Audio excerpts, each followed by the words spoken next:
Bonjour, bienvenue à Business Essence, l'émission qui donne du sens au travail.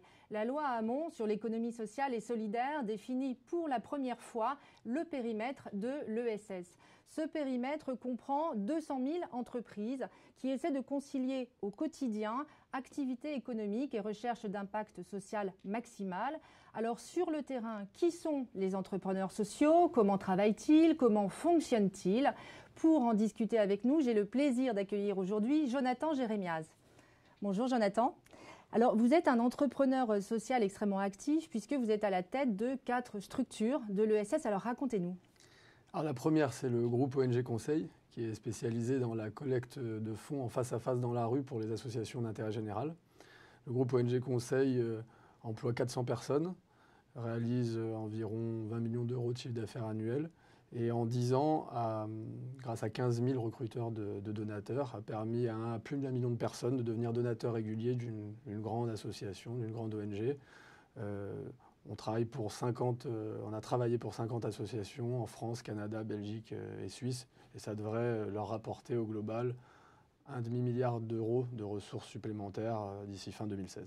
D'accord. Donc ça, c'est la première structure de l'ESS, donc ONG Conseil. Quelles sont les autres structures? Alors, il y a 3 ans, j'ai cofondé une structure qui s'appelle Voix Publique, qui est une société coopérative et participative, une SCOP, qui est une agence de communication, de conseil et de mobilisation pour des causes d'intérêt général, qui accompagne les petites et moyennes structures de l'ESS dans leur développement, et puis qui organise aussi des opérations de mobilisation pour des grandes causes, comme par exemple du recrutement de donneurs de sang dans les rues. Et puis en parallèle, j'ai monté 2 structures dans le domaine du handicap. Une entreprise sociale à statut SARL qui s'appelle Andiamo, qui accompagne les sportifs de haut niveau handicapés dans leur parcours professionnel, pendant et après leur carrière sportive. Donc on les accompagne notamment pour trouver des financements. Et puis une association Loi 1901 qui s'appelle Comme les autres et qui accompagne les personnes handicapées suite à un accident de la vie dans leur parcours de reconstruction suite à l'accident. Jonathan, comment on devient entrepreneur social? Quel a été pour vous, par exemple, le déclic? Alors, moi j'ai vécu 2 parcours d'entrepreneur en parallèle. Le plus personnel concerne le domaine du handicap. C'était le 7 février 2000 sur le snowpark d'Avoriaz, un concours de saut à ski entre un de mes petits frères qui s'appelle Mickaël et mon meilleur ami, dont j'étais l'arbitre. Et mon petit frère Mickaël a sauté très haut et a très mal chuté. Sur le coup, j'ai cru qu'il était mort. Il n'était pas mort, mais il est devenu paraplégique suite à cet accident de ski.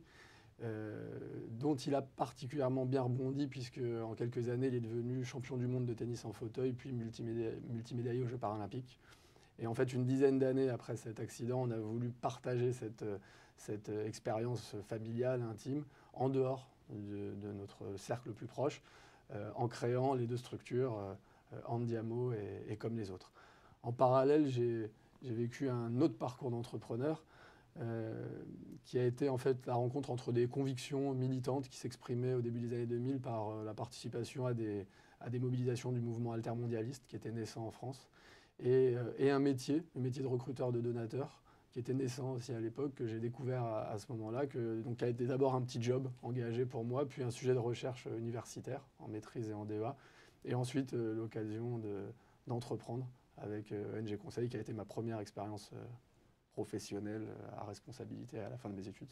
Alors de votre expérience sur le terrain, quelles sont les difficultés principales que rencontre un entrepreneur social aujourd'hui en France? Alors d'abord, un entrepreneur social, c'est d'abord un entrepreneur et ça veut dire qu'il a beaucoup de travail et qu'il a une grosse charge à assumer et ça demande donc d'être prêt psychologiquement et physiquement pour cela. A fortiori dans l'ESS où en général on est motivé par des grandes causes qui donnent envie d'encore plus travailler peut-être que quand on entreprend en général.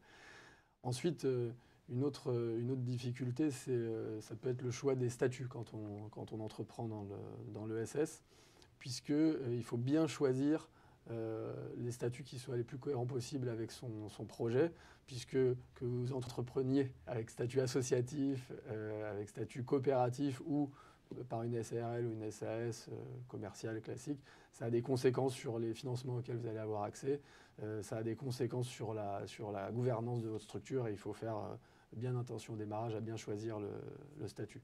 Et puis, une autre difficulté quand on développe un business dans l'ESS, c'est qu'en général, on est allé dans l'ESS par conviction, par engagement pour des causes, pour des valeurs. Et on peut être tenté de négliger la dimension gestionnaire, la dimension administrative et financière.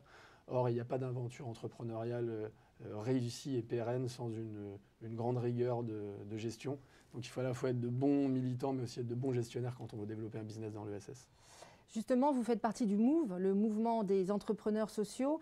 Vous êtes un militant actif. À ce titre, quels seraient les 3 conseils que vous auriez envie de donner à un jeune qui aurait envie lui aussi de créer son entreprise sociale? Alors d'abord, être prêt à beaucoup travailler. Parce que, voilà, je le répète, mais c'est très important quand on entreprend et dans l'ESS notamment. Ensuite, je pense qu'il ne faut jamais perdre de vue les raisons de fond pour lesquelles on s'est engagé, les valeurs, les idéaux, et veiller à une cohérence pendant toute la durée de son parcours entrepreneurial dans sa gestion financière, dans sa gestion des ressources humaines, entre les valeurs qui nous animent et nos pratiques concrètes. Et puis la dernière chose, c'est que quand on entreprend, c'est aussi parce qu'on a envie de se sentir libre, et puis qu'on a envie de prendre du plaisir dans son travail. Et il ne faut jamais perdre de vue ces 2 impératifs pour que le projet soit efficace et durable. Merci Jonathan d'avoir accepté notre invitation. Merci à vous d'avoir suivi Business Essence.